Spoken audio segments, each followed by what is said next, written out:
In this short tutorial, I will show how to buy shares of VNET Group Inc., a cloud and data center infrastructure company listed on NASDAQ under the ticker VNET. This is educational content only and not financial advice. You need a brokerage account to trade, and I will use eToro as an example to demonstrate the steps. After registering, you must verify your account, usually with an ID document, and add funds before you can buy. Use the platform search box and type the ticker VNET to find the company listing.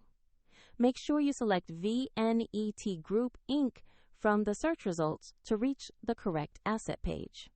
On the asset page, check the company overview and the price chart to confirm you have the right stock.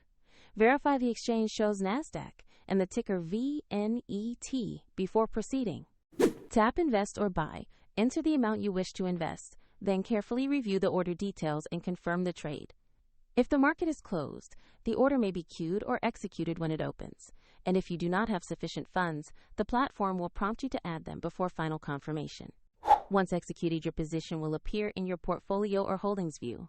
A link to eToro is available in the description if you want to visit the platform.